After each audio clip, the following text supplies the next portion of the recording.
and welcome to another episode of Dave Trippin'. In this video, we have a unique opportunity where I have my good friend Steve here. Steve, say hello. Hello. Steve has just arrived in the country, and so we can get a unique perspective of someone who's just shown up, and what are some of the things that they're enjoying, what's kind of like throwing them for a loop, and what's the overall experience like when you first land in Japan. So what was the first like cultural difference? And you can't say language, but what was the first like cultural difference that like struck you when you arrived? Cultural difference. Anything to do with like the language, like for reading? Like was it weird having to Being sign? completely like lost, besides being, I don't know if that's a cultural difference, but Is this the first country that you've been in where the native language is totally it's not English? yeah, right. It is? Yeah. Okay. So that would be huge. All right. Having a little dessert here. I don't think it's manju, but it's got like anko in it, and it's like got a rice paste around it. It's delicious. Okay. You made the huge trek out Like from, an idiot. yeah, but, you know, formed in fire, you're going to be all the stronger for it. Don't do this at home. Yeah, he came out to visit me where I live in Naruto right now from Haneda Airport in Tokyo. Which is the furthest airport in Tokyo from here, right? Mhm. Yeah. Narita Airport is far closer. So, how was using the public transport system? What did you struggle with? Did people help you? What are the Japanese people like when you need assistance on public transport? I struggled with everything. As Dave will know, as I texted him like a million times with updates saying I took the wrong train, I got off the wrong stop. But yeah. But were people helpful? Right, yeah, people were like, yeah, as long as you know the next station you have to get to, as long as you know the name of it and you can like confirm with them, oh, just say the name of the station and point at the track. Like, I just said, Chiba? And they'd be like, yeah, Chiba. And then you know you're on the right track. So, or if you go up to someone and say the name of the station you have to get to, they'll at least like give you like a number of the track you have to get on. So. It's a great example where I kind of like let them sink a little bit. I didn't want to be overly I definitely helpful. noticed that too. I was just like, oh, you're in trouble. Aw. Because when you come over here, it's good if people don't hold your hand with everything. I think now, because Steve's been through this, that you're going to be all the more comfortable, right? Like, Let's you've hope. learned so many things. Yeah, let's hope. Let's hope, as I have to make it to Yokohama later today. Yeah. But it is, if you feel like you're struggling a bit, like, just hammer it out, do it yourself, and by the end of it, forged in fire, as I say, you're going to be a lot better off because of it. And you can also see just the Japanese in these city centers anywhere, if they notice that you're lost, like you said, you were standing there and somebody came up to help you. Right, yeah, at the airport. Yeah. Just, you were like, what, looking at a map? I was staring at the map for like 5 minutes. Yeah. But someone helped me out. So they're not afraid to approach you either. I've had this as well where I've been in Tokyo and looked a little lost, and people will come up and speak English to you and say, oh, do you need to go to this place, or blah, blah, blah. It's remarkable how many people speak really good English in Tokyo. When you feel like you're going to come to this place where no one speaks your language, in a city center like that, you won't be at a loss for help, definitely. You're going to find people. How did you find, here's another good question, is when you arrived, you probably had to buy the odd thing.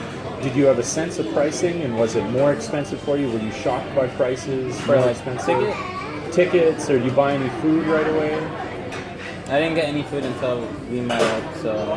Okay. Yeah. The ticket thing, the person at the counter showed... Well, yeah, she showed me how to get the ticket. I barely touched the screen. She touched the screen and everything and got the ticket. Okay, so the person actually assisted you buying the ticket. Right, yeah. Okay, so we're seeing a trend. The first ticket, though. Okay, I went first to the ticket. I got completely lost and just ended up pocketing or losing 500 yen out of it. Okay. But major points here for the kindness of the Japanese spirit. That most of how he's made it through here was not because I helped him, but Japanese people were willing to help him. And that's kind of a great level of bravery, is for people to go up, and it's not, they're like, I'm probably going to have to speak English to this guy. But they're totally chill with that. Like, they don't mind. So good stuff. And how long did you say it took to get out to my place? How long it took me, or how long it was supposed to take? Well, let's do both. How long was it supposed to take? Like 2 hours. No, it was supposed to be 100 minutes. So like, a little over, an hour and 40 minutes. It took me like almost 4 hours. 4 hours, yeah. So be prepared to count for that. That as you kind of find your way through all this stuff, you might take a little bit of extra time. Although yours was especially difficult because he came out to the countryside to visit me, right. and now he's going to go back. I had 2 suitcases and a backpack. Seriously overweight, right? Right, yeah. Yeah. And one of my suitcases lost the wheel during transportation, during the airplane ride, so cool. It was fun. And so, where are you going today? Headed to Yokohama. Cool. And you were doing training there? Yeah, training with Interact. Cool. And you had just some more culture shock, didn't you? What did you discover? I'm a small in the U.S. and I'm a medium in Japan. Yeah, so you can find naturally the sizes kind of shrink here. There's some culture shock for you. And then the zipper on jackets the actual zipper is on the left side rather than the right side. Hilarious, yeah. So it's not just super streets. Confused trying to put on a jacket. And what about? So what's like one of the things you're looking forward to doing here? Mount Fuji. Yeah. Okay. Good call. Only Mount Fuji? Or you're thinking maybe some onsens or something? Sure. Cool. Like you know all about the onsens, right?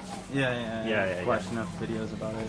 Okay, so what's we've asked you what's a cultural thing you want to check out. What's a thing that you're most afraid of being here? You've already gotten lost, so you don't have to worry about that anymore. I don't know. Maybe I'm not looking forward to like what do they call it? The rain season or the? Yeah. They do have their rainy season. That's in like June or whatever. When it's raining like every day. What's something that you would absolutely tell people if they were coming that don't forget to bring it? You don't really have to bring that much. Like we went to a bunch of shops today, and I realized like half the stuff I brought over I could have easily just bought here. The clothes reasonably priced, and I could definitely find my size. So I definitely overpacked with clothes, especially since I'm pretty short. Sure. Oh yeah, this country was built for Steve. Basically, he's discovering everything is available en masse, and that is for anybody coming over. If you want to buy like cheap, affordable clothes, we went to Uniqlo.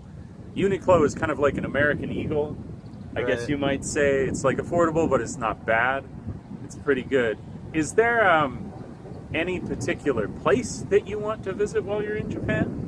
Some places, probably Tokyo Dome. I want to go see, since I'm going to be so close to Yokohama, even after I'm done with training, I want to go to the baseball games there. So I'm mainly, 2 big things I'm into are like baseball and wrestling. Oh, okay, so, cool. Yeah. You were going to do that as a part of your intro at the schools, right? Yeah, I was going to show some wrestling stuff, because I know the kids are crazy into wrestling. They are. I was surprised how much they were into wrestling, actually. And, yeah, because I have a bunch of pictures from like the WrestleManias I've gone to. Oh, cool. So, right on. Should be fun. Yeah, that's cool. All right, well, there you have it, folks. First 24 hours in Japan. Got lost on a train. Found awesome, affordable clothing. Have chosen the places he wanted to visit. And hasn't experienced that much in the way of culture shock. Yeah. Surprisingly.